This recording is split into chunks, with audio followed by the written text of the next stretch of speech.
People का बड़ा सा पेड़ था। इसी गांव के किनारे बनी एक मिट्टी की छोटी सी झोपड़ी में रहता था मोहन। उसकी उम्र अभी 15 साल की थी, पर उसके चेहरे पर बचपन कब का गुम हो चुका था। उसकी आंखों में एक अजीब सा गंभीरपन था जो उसकी उम्र से कहीं बड़ा लगता था। यह झोपड़ी कभी उसके माता पिता के साथ भरा पूरा घर हुआ करती थी।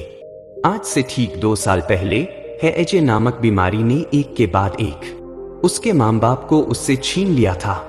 गांव के लोगों ने भी दूरी बना ली थी, मानो उसके साथ रहने वाली बीमारी उन्हें भी लग जाएगी। किसी ने उस अनाथ बच्चे की मदद करनी तक ठीक नहीं समझी। मोहन पल भर में दुनिया के सबसे बड़े सन्नाटे में अकेला पड़ गया था। उसकी दुनिया उस मिट्टी की दीवारों तक सिमट कर रह गई थी। मोहन को एहसास हो गया था कि अब उसे अपने लिए खुद ही कुछ करना होगा। पेट की आग ने उसे बाहर निकलने पर मजबूर कर दिया। गांव में ही राम सहाय नाम का एक दूधवाला था, जिसके पास कई भैंसें थीं और दूध का छोटा मोटा धंधा था। मोहन ने उससे जाकर काम मांगा। राम सहाय ने उसकी उम्र कम देखकर पहले तो मना कर दिया, लेकिन फिर सस्ते में एक मजदूर मिलने के लालच में उसे रख लिया। शुरुआत में काम आसान था।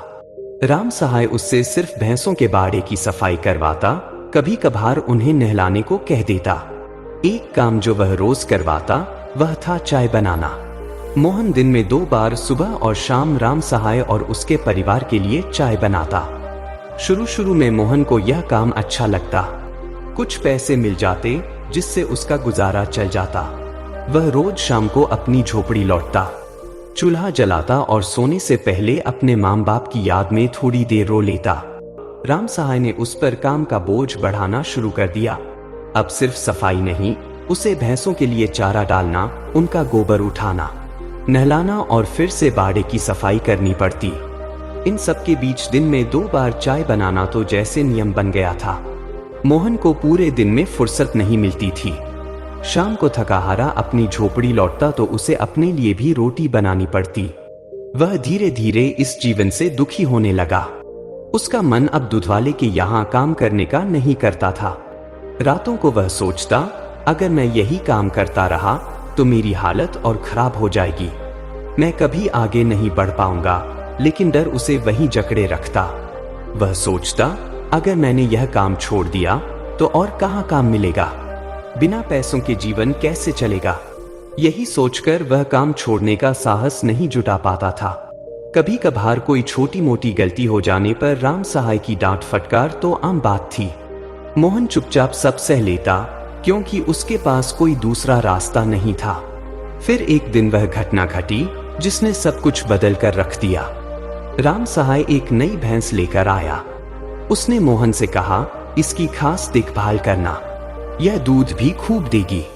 इसे अच्छा चारा देना और समय पर पानी पिलाना। मोहन ने ईमानदारी से उस नई भैंस की देखभाल शुरू की, पर किसी वजह से कुछ दिनों बाद भैंस की तबीयत बिगड़ने लगी। वह दूध देना बंद कर चुकी थी और खाना पीना भी छोड़ दिया था।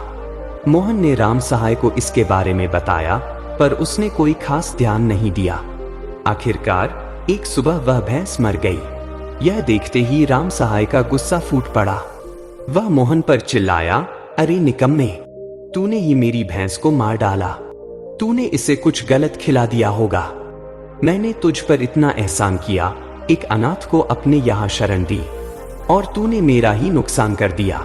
गद्दार कहीं का। मोहन ने उसे समझाने की कोशिश की, मालिक, मैंने तो उसे वही दिया जो आपने कहा था। मैंने कोई गलती नहीं की। पर राम सहाय की गुस्से से भरी नजरों के आगे उसकी एक नहीं सुनाई दे रही थी। चुप, राम सहाय ने गरजते हुए कहा, मेरी नजरों के सामने से हट जा। आज ही निकल जा यहाँ से। तेरे जैसे गद्दार को मैं और एक पल भी अपने यहाँ नहीं रख सकता। यह कहकर उसने मोहन को बुरा भला कहते हुए काम से निकाल दिया। उस दिन मोहन का दिल टूट गया। वह चुपचाप सिर झुकाए अपनी मिट्टी की झोपड़ी की ओर चल पड़ा।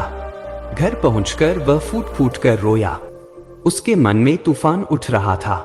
मैंने तो पूरी ईमानदारी से काम किया। कम पैसे मिलते थे तब भी कभी कुछ नहीं कहा। फिर भी मालिक ने मुझे बुरा भला कहकर निकाल दिया।